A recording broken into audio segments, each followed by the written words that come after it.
Here is a 1999 Holmes 16-inch pedestal fan model HASF-1515. So I got this fan 2 days prior to finding the Windmere fan, uh, and this was pretty much inside a bag. Now I did not find the stand itself, and I would have assumed that it was a snake base, considering that I used to have another one of these from the trash, but I never got a chance to film it because I think I sold that fan a few days later. But other than that, so who knows why this guy thrown out into the trash, because there's absolutely no problem with it. It's pretty much clean, as you can see. I I mean, it's been sitting out in the rain, so if it had any dust, it probably got washed away. But I highly doubt so, because this was inside a plastic bag. So my guess is that this got cleaned out before it got thrown out, which is kind of strange in a sense. And it kind of makes me believe that this probably would have been one of those resell ones from 2020. This one store chain was selling these Holmes fans for a certain period of time before not selling them at all anymore. Which is kind of strange. But yeah. It's not in bad shape entirely. You can tell that this fan is a bit of age, considering that it has scuff marks and scratches here and there. The badge is absolutely scratched up beyond belief right there, as you can see. Now, I don't know if these scratches are from the badge itself or some paint got on it, but who knows exactly what it is. But yeah, it's certainly scratched, that's for sure. Now for the stand, I used the base from the Laska stand fan with the skinny poles. That pipe right there came from that other whole stand fan, the white one with the 3 blades. And yeah, apart from that, I did give it some oil. That's all I ever did to it, because the bearings were not locked up at all. And the new oscillator not, because I lost the original on the way home. So let's start with the high. Without the oscillation, of course. Put this away from the camera. Performance wise, I must say it is quite decent. It does blow a quite intense airflow, but it's not really that strong considering the noise level, because it's still a bit quite noisy. But once again, we're dealing with a 5-bladed fan running at high RPMs.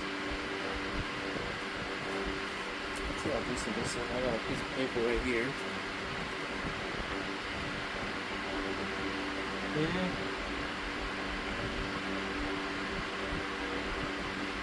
Seems to be a lot more airflow in the middle compared to the edges. It's kind of strange.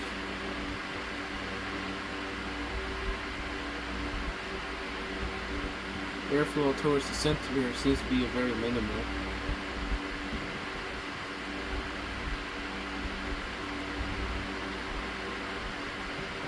Yeah, we talked about aerodynamics with Holmes fans. They're not really the best, and it's because throughout the 90s, Holmes decided that it was a good idea to use plastic grills with a very restricted front metal grill, which makes no sense, and design-wise, it's not very practical either. And I might explain that as soon as I shut it off.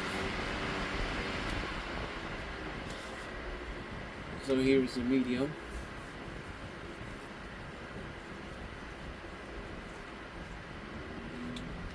But yeah, design-wise, if we look to the side, you might see that the back rail, the way it's designed, is pretty much similar to the front grill, and it is quite a problem because it is very limiting to the blade, and the back of the blade is going to scrape against it if it's pushed a bit backwards, because this is not actually how it's supposed to be. And the shaft is not towards the front. It is pretty much all the way at the back. So therefore, if it's pushed any more backward, it's going to be scraping against the grill, and it would probably break the blade in the process. Too, which is why Holmes fans are not really the best, especially their three-bladed versions. I already seen the performance on those, and they're not very impressive.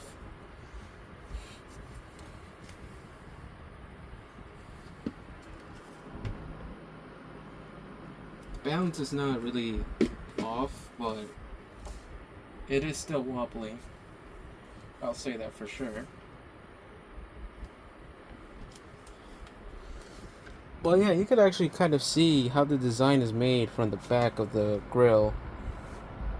So this actually protrudes outwards even further back, just to give some space for the back of the blade.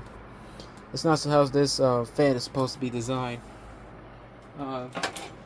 Taking contrast to the Honeywell fan, as you can see, the shaft is all the way out the front, and the grills are spaced well enough for the back of the blade to not scrape against the back, even though this is not the best grill design because, you know, it wobbles, and if something were to hit it from the top, it's going to break the blade off in the process.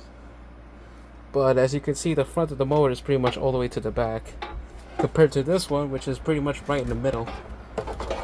So yeah, that's a very major difference in design. That's why Holmes fans in the 1990s were not the best. Again, oscillator, it works fine. Only thing is that it was not wide enough. It was at a 45-degree angle. So therefore, I changed it a bit, and it seems to have a more wider oscillation at this point. I think it is a 75-degree, or maybe less. I'm not sure. It is very quiet at the low speed. I'll give you that too. And airflow is just as impressive.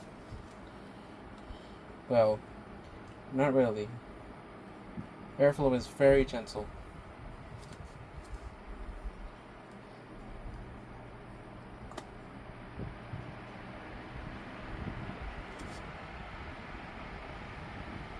You know, these two speeds, the fan is very quiet, but then the manufacturer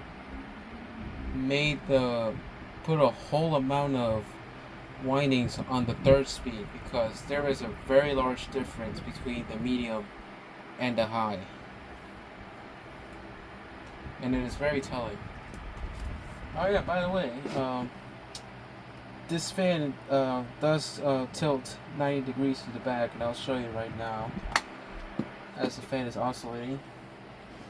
So just unscrew this, and there you go. It's tilted all the way to the back, which I don't know who actually uses a stand fan in this position, but I'm guessing it works because I kind of feel some airflow being moved around the house. So I'm guessing this method is just to keep the fan oscillation off. That way all the airflow is just bouncing through the ceiling and bouncing out through the walls. And therefore, all the airflow is pretty much hitting where you want it. So it kind of serves as a whole house fan as well. Now back to high.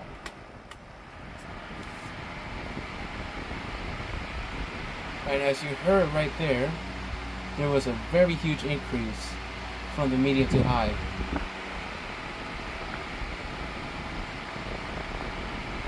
That is insanely powerful. That is an insanely powerful motor, but when you test this with a 3-bladed fan, you're going to see how underpowered the first two speeds are compared to the high speed.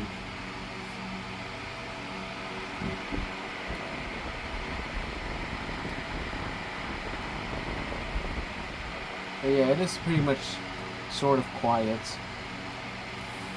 I think it has the same decibel level as the Lasco 1820.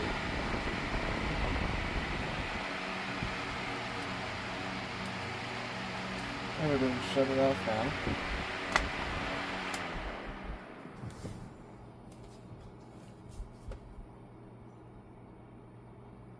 Has a decent spin down, as you know already. The bearings have been oiled already, so there's no problem with it at all. And this fan pretty much runs perfectly fine, which is pretty much absurd to why somebody would throw this out knowing that it works fine. But oh well, at the end of the day I have it. So that will be it for the video. That's the Holmes 16-inch pedestal fan model HASF-1515 from 1999.